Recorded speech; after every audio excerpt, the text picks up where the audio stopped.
जय हिंद दोस्तों, स्वागत करता हूं आप लोगों का एएस स्टडी 99 यूट्यूब चैनल में। तो आज की इस वीडियो में हम बात करने वाले हैं कक्षा 10वीं के बायोलॉजी, जिसका अध्याय 5 है नियंत्रण एवं समन्वय, जिसका आज हम मोस्ट वीवीआई ऑब्जेक्टिव प्रश्न को देखने वाले हैं। तो चलिए आज की इस वीडियो को शुरू करते हैं। इससे पहले यदि आप हमारे इस चैनल पर नए हैं तो हमारे इस चैनल को सब्सक्राइब करें और ज्यादा से ज्यादा अपने दोस्तों में शेयर करें। और हाँ, इस वीडियो को आप इन तक जरूर देखिएगा, तभी आपको कुछ लाभ होने वाला है, ठीक है, अन्यथा नहीं होगा। ठीक है, तो चलिए आज की इस वीडियो को शुरू करते हैं। तो इसमें पहला प्रश्न है कि हार्मोन स्रावित होता है। तो इसमें ऑप्शन दिया गया है, पहला अंतःस्रावी ग्रंथि से, दूसरा ऑप्शन है बहिस्रावी ग्रंथि से, तीसरा ऑप्शन है नलिका ग्रंथि से और चौथा ऑप्शन है इनमें से कोई नहीं। तो इसका जो करेक्ट आंसर है वह है ऑप्शन ए, अर्थात अंतःस्रावी ग्रंथि से। हार्मोन स्रावित होता है किससे? तो अंतःस्रावी ग्रंथि से। क्लियर है। अब अगला प्रश्न है कि वाटर अथवा घींगा पनपता है। तो इसमें ऑप्शन दिया गया, पहला चीनी की कमी से, दूसरा है आयोडीन की कमी से, तीसरा है रक्त की कमी से और चौथा है मोटापा से। तो इसका जो करेक्ट आंसर है वह है ऑप्शन बी, अर्थात आयोडीन की कमी से। ठीक है, आयोडीन की कमी से क्या होता है? ग्वाटर, जिसे हम लोग घेंगा रोग कहते हैं। ठीक है। अब अगला प्रश्न है कि थायरोक्सिन का स्रावन कहाँ होता है। तो इसमें ऑप्शन दिया गया, पहला थायराइड, दूसरा यकृत, तीसरा है वृक्क, चौथा है वृषण। तो इसका जो करेक्ट आंसर है वह है ऑप्शन ए, अर्थात थायराइड ग्रंथि में होता है। थायरोक्सिन का स्रावन कहाँ होता है? तो थायराइड ग्रंथि में। ठीक है, थायराइड ग्रंथि में थायराइड का क्या होता है? स्रावन होता है। अब अगला प्रश्न है कि मानव में डायलिसिस थैली है। तो इसमें पहला ऑप्शन है नेफ्रॉन, दूसरा ऑप्शन है न्यूरॉन, तीसरा ऑप्शन है माइटोकॉन्ड्रिया, चौथा ऑप्शन है कोई नहीं। तो इसका जो करेक्ट आंसर है वह है ऑप्शन ए, अर्थात नेफ्रॉन। अब अगला प्रश्न है कि भोजन का पचना किस प्रकार की अभिक्रिया है। तो इसमें ऑप्शन दिया गया, पहला उपचयन, दूसरा है संयोजन, तीसरा है अपचयन और चौथा है विस्थापन। तो इसका जो करेक्ट आंसर है वह है ऑप्शन ए, अर्थात उपचयन। ठीक है। अब अगला प्रश्न है कि कौन सा पादप नियंत्रक फल बेचने वालों द्वारा उपयोग किया जाता है। तो इसमें पहला है एब्सिसिक अम्ल, दूसरा है जिबरेलिन, तीसरा है इथाइलिन, चौथा है ऑक्सीन। तो इसका जो करेक्ट आंसर है वह है ऑप्शन ए, अर्थात एब्सिसिक अम्ल। ठीक है। तो अगला प्रश्न है कि वह संरचना जो उद्दीपन की पहचान कहलाती है। तो इसमें पहला ऑप्शन है ग्राही, दूसरा ऑप्शन है प्रभावक, तीसरा ऑप्शन है उत्तरदायित्व और चौथा ऑप्शन है बेचैनी। तो इसका जो करेक्ट आंसर है वह है ऑप्शन ए, अर्थात ग्राही। अब अगला प्रश्न है कि निम्नलिखित में से कौन सी एक अंतःस्रावी और बाह्यस्रावी ग्रंथि दो प्रकार की होती है। इसमें पहला ऑप्शन है अग्न्याशय, दूसरा थायराइड, तीसरा है पैराथायराइड और चौथा है पिट्यूटरी। तो इसका जो करेक्ट आंसर है वह है ऑप्शन ए, अर्थात अग्न्याशय। अब अगला प्रश्न है कि कौन सी अंतःस्रावी ग्रंथि वृक्क के दोनों और ऊपर स्थित होती है। तो इसमें ऑप्शन दिया गया है, पहला गोनेडस, दूसरा ऑप्शन है पिट्यूटरी, तीसरा ऑप्शन है अग्न्याशय, चौथा ऑप्शन है एंड्रिन। तो इसका जो करेक्ट आंसर है वह है ऑप्शन डी, अर्थात एंड्रिनल। ठीक है। अब अगला प्रश्न है कि जीवों में ध्वनि ग्रहण करने के लिए संवेदी अंग है। तो इसमें पहला है प्रकाश ग्राही, दूसरा है ध्वनि ग्राही, तीसरा है श्रवण ग्राही और चौथा स्पर्श ग्राही। तो इसका जो करेक्ट आंसर है वह है ऑप्शन सी, अर्थात श्रवण ग्राही।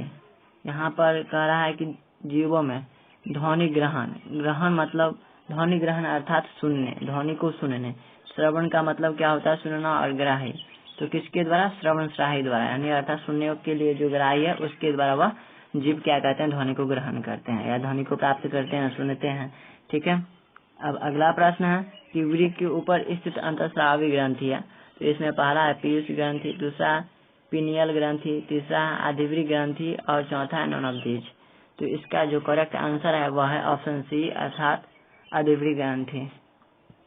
अब अगला प्रश्न है कि अधिकतर पादप नियंत्रण उत्पन्न होते हैं। तो इसमें पहला है बढ़ते तने के अग्रभाग पर, दूसरा ऑप्शन है बढ़ते जड़ के अग्रभाग पर, तीसरा ऑप्शन है फ्लोएम की संवहनी नलियों पर और चौथा ऑप्शन है ए और बी दोनों पर। तो इसका जो करेक्ट आंसर है वह है ऑप्शन डी, अर्थात ए और बी दोनों पर। ठीक है। अब अगला प्रश्न है कि बीज रहित फलों के बनने को कहते हैं। तो इसमें पहला है अनिषेक फलन, दूसरा है अनिषेक अनडपी और तीसरा है अग्र प्रभाविकता, चौथा है इनमें से कोई नहीं। तो इसका जो करेक्ट आंसर है वह है ऑप्शन सी अर्थात अग्र प्रभाविकता।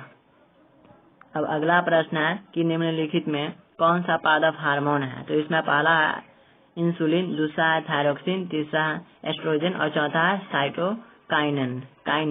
तो इसका जो करेक्ट आंसर है वह है ऑप्शन डी अर्थात साइटोकाइनिन क्या है, एक पादप हार्मोन है। साइटोकाइनिन क्या है, एक पादप हार्मोन है। ठीक है। अब अगला प्रश्न है कि दो तंत्रिका कोशिका के मध्य खाली स्थान को कहते हैं। तो इसमें पहला है ध्रुमिका, दूसरा है सिनेप्टिक दरार या सिनेप्स, तीसरा है एक्सॉन और चौथा है आवेग। तो इसका जो करेक्ट आंसर है वह है ऑप्शन बी अर्थात सिनेप्स। ठीक है, सिनेप्टिक दरार या सिनेप्स। ये मान लिया जाए कि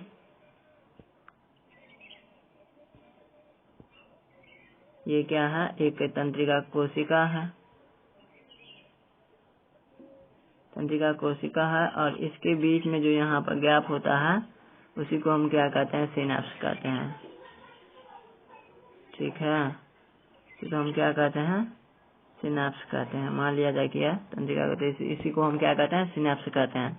कोशिका, दो कोशिका, मान लो कि यह कोशिका है, ठीक है, ये कोशिका है, यह कोशिका है, तो इनके बीच में जो रिक्त स्थान होता है उसी को हम क्या कहते हैं, सिनेप्स कहते हैं। ठीक है, समझ में आ गया बात।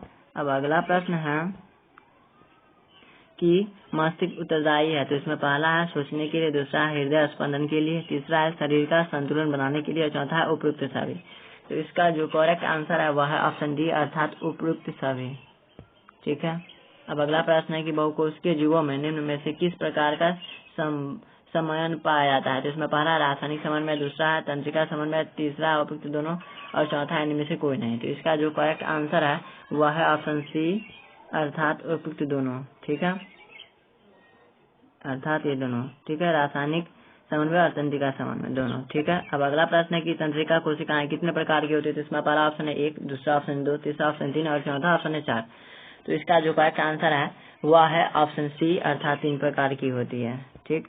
अब अगला प्रश्न है कि प्रतिवर्ती चाप कहाँ बनते हैं। तो इसमें पहला है मेरुरज्जु में, दूसरा मस्तिष्क में, तीसरा पेशी ऊतक में और चौथा है इनमें से कोई नहीं। तो इसका जो करेक्ट आंसर है वह है ऑप्शन ए अर्थात मेरुरज्जु में प्रतिवर्ती चाप बनती है। अब अगला प्रश्न है कि शरीर की प्रधान नियंत्रण ग्रंथि किसे कहा जाता है। तो इसमें पहला ऑप्शन है जनन ग्रंथि, दूसरा है पीयूष ग्रंथि, तीसरा है थायराइड ग्रंथि, चौथा है इनमें से कोई नहीं। तो इसका जो करेक्ट आंसर है वह है ऑप्शन बी अर्थात पीयूष ग्रंथि। ठीक है। अब अगला प्रश्न है कि अंतःस्रावी ग्रंथि होती है। तो इसमें पहला ऑप्शन है नलिका विहीन, दूसरा ऑप्शन है नलिका युक्त, तीसरा ऑप्शन है दोनों, चौथा ऑप्शन है इनमें से कोई नहीं। तो इसका जो करेक्ट आंसर है वह है ऑप्शन ए अर्थात नलिका विहीन। अब अगला प्रश्न है कि थायराइड ग्रंथि की अल्प क्रियता के कारण कौन सा रोग उत्पन्न होता है। ठीक है। तो इसमें ऑप्शन दिया गया है पहला अपटुआमनता, दूसरा है अपटू अल्प क्रियता और तीसरा है मिक्सडीमा और चौथा है ये सभी। तो इसका जो करेक्ट आंसर है वह है ऑप्शन डी। ठीक है। अब अगला प्रश्न है कि अग्नाशय द्वारा निम्न में से कौन सा हार्मोन स्रावित होता है। तो इसमें पहला है इंसुलिन, दूसरा है ग्लूकागॉन और तीसरा है दोनों और चौथा है इनमें से कोई नहीं। तो इसका जो करेक्ट आंसर है वह है ऑप्शन सी अर्थात दोनों। ठीक है, इंसुलिन और ग्लूकागॉन दोनों। ठीक है। अब अगला प्रश्न है कि पत्तियों का मुरझाना किस पादप हार्मोन के कारण संभव हो पाता है। तो इसमें पहला है जिबरेलिन, दूसरा है साइटोकाइनिन, तीसरा है एब्सिक अम्ल और चौथा है ये सभी। तो इसका जो करेक्ट आंसर है वह है ऑप्शन सी अर्थात एब्सिक अम्ल। ठीक है। अब अगला प्रश्न है कि स्रावित होने वाले हार्मोन का समय और मात्रा किस क्रियाविधि द्वारा नियंत्रित की जाती है। तो इसमें पहला ऑप्शन है श्रावण, दूसरा है परिशुद्धन, तीसरा है अनुक्रिया और चौथा पुनर्भरण। तो इसका जो करेक्ट आंसर है वह है ऑप्शन डी अर्थात पुनर्भरण। ठीक है। अब अगला प्रश्न है कि जड़ का अधोगामी वृद्धि है, तो इसमें पहला प्रकाशानुवर्तन, दूसरा गुरुत्वानुवर्तन, तीसरा है जलानुवर्तन और चौथा रासायनिक अनुवर्तन। तो इसका जो करेक्ट आंसर है वह है ऑप्शन बी अर्थात गुरुत्वानुवर्तन। ठीक है। अब अगला प्रश्न है कि निम्नलिखित में से कौन सी अनैष्ठिक क्रिया नहीं है, तो इसमें पहला ऑप्शन दिया गया है वमन और दूसरा ऑप्शन चबाना, तीसरा ऑप्शन है लार निकलना, चौथा ऑप्शन है हृदय का धड़कना। तो इसका जो करेक्ट आंसर है वह है ऑप्शन बी अर्थात चबाना। ठीक है। अब अगला प्रश्न है कि अटू ग्रंथि को थायरोक्सिन हार्मोन बनाने के लिए क्या आवश्यक है, तो इसमें पहला ऑप्शन है सोडियम, दूसरा ऑप्शन है क्लोरीन, तीसरा ऑप्शन है फास्फोरस और चौथा ऑप्शन है इनमें से सभी। तो इसका जो करेक्ट आंसर है वह है ऑप्शन ए अर्थात सोडियम। ठीक है। अब अगला प्रश्न है कि मस्तिष्क का कौन सा भाग शरीर की स्थिति तथा संतुलन का अनुरक्षण करता है, तो इसका जो करेक्ट आंसर है उसमें ऑप्शन दिया गया पराग्र मस्तिष्क, दूसरा है मध्य मस्तिष्क, तीसरा अनुमस्तिष्क और चौथा है इनमें से सभी। तो इसका जो करेक्ट आंसर है वह है ऑप्शन सी अर्थात अनुमस्तिष्क। ठीक है। अब अगला प्रश्न है कि पादप हार्मोन साइटोकाइनिन सहायक है, इसमें पहला ऑप्शन है प्रौढ़ों के अग्रभाग की लंबाई में वृद्धि, दूसरा ऑप्शन है तने की वृद्धि के लिए और तीसरा ऑप्शन है पादप का प्रकाश की ओर मोड़ने के लिए और चौथा ऑप्शन इनमें सभी। तो इसका जो करेक्ट आंसर है वह है ऑप्शन ए अर्थात प्रौढ़ों के अग्रभाग की लंबाई में वृद्धि के लिए। ठीक है। अब अगला प्रश्न है कि अनुकुंचन गति किस पौधे पर प्रमाणित की जाती है, तो उसमें पहला ऑप्शन है छुरमुई पर, दूसरा है घृत कुमारी पर और तीसरा ऑप्शन है कैलेंडुला पर और चौथा कैक्टस पर। तो इसका जो करेक्ट आंसर है वह है ऑप्शन ए अर्थात छुरमुई पर। ठीक है। अब अगला प्रश्न है कि वृक्क किस तंत्र का भाग है, तो इसमें ऑप्शन दिया गया पहला पाचन तंत्र, दूसरा परिसंचरण तंत्र, तीसरा उत्सर्जन तंत्र और चौथा श्वसन तंत्र। तो इसका जो करेक्ट आंसर है वह है ऑप्शन सी अर्थात उत्सर्जन तंत्र का। ठीक है। अब अगला प्रश्न है कि इंसुलिन की कमी के कारण कौन सा रोग होता है, तो इसमें पहला ऑप्शन दिया गया है एड्स, दूसरा है बेरीबेरी, तीसरा ऑप्शन है घींगा और चौथा ऑप्शन है मधुमेह। तो इसका जो करेक्ट आंसर है वह है ऑप्शन डी अर्थात मधुमेह। ठीक है। अब अगला प्रश्न है कि खोपड़ी के आगे सिरे पर स्थित न्यूरॉन को शरीर के विभिन्न भागों से प्राप्त होता है, तो इसमें पहला ऑप्शन है जल, दूसरा ऑप्शन है खून, तीसरा ऑप्शन है संकेत और चौथा ऑप्शन है वायु। तो इसका जो करेक्ट आंसर है वह है ऑप्शन सी अर्थात संकेत। ठीक है। अब अगला प्रश्न है कि अटू ग्रंथि को थायरोक्सिन हार्मोन बनाने के लिए आवश्यक है, जिसमें पहला ऑप्शन है लोहा, दूसरा ऑप्शन है वसा, तीसरा ऑप्शन है प्रोटीन और चौथा ऑप्शन है आयोडीन। तो इसका जो करेक्ट आंसर है वह ऑप्शन डी अर्थात आयोडीन। अब अगला प्रश्न है कि लीडिंग कोशिकाएं कहाँ मिलती है, तो इसमें पहला ऑप्शन है वृषण, दूसरा ऑप्शन है पृष्ठ ग्रंथि, तीसरा ऑप्शन है अंडाशय और चौथा ऑप्शन है परावर्तु ग्रंथि में। तो इसका जो करेक्ट आंसर है वह है ऑप्शन ए अर्थात वृषण। अब अगला प्रश्न है कि ऑक्सिन पादप हार्मोन पौधे की किस क्रिया में सहायता करता है, तो इसमें पहला ऑप्शन है वृद्धि में, दूसरा श्वसन में, तीसरा भोजन में और चौथा है जनन में। तो इसका जो करेक्ट आंसर है वह है ऑप्शन ए अर्थात वृद्धि में। अब अगला प्रश्न है कि तंत्रिका तंत्र का भाग है, तो इसमें पहला ऑप्शन है मस्तिष्क, दूसरा रीढ़ और तीसरा रज्जु और चौथा है इनमें से सभी। तो इसका जो करेक्ट आंसर है वह है ऑप्शन डी अर्थात इनमें से सभी। अब अगला प्रश्न है कि एस्ट्रोजन, प्रोजेस्टेरोन एवं रिलैक्सिन हार्मोन साबित होते हैं, जिसमें पहला ऑप्शन है अंडाशय से, दूसरा वृषण से, तीसरा एंडोजन ग्रंथि से और चौथा अग्नाशय से। तो इसका जो करेक्ट आंसर है वह है ऑप्शन ए अर्थात अग्नाशय से। अब अगला प्रश्न है कि इनमें से कौन पादप जनन हार्मोन है, तो इसमें पहला ऑप्शन है प्रोजेस्टेरोन और दूसरा ऑप्शन है एस्ट्रोजन और तीसरा ऑप्शन है एस्ट्रोडियोल और चौथा ऑप्शन है इनमें से सभी। तो इसका जो करेक्ट आंसर है वह है ऑप्शन डी अर्थात इनमें से सभी।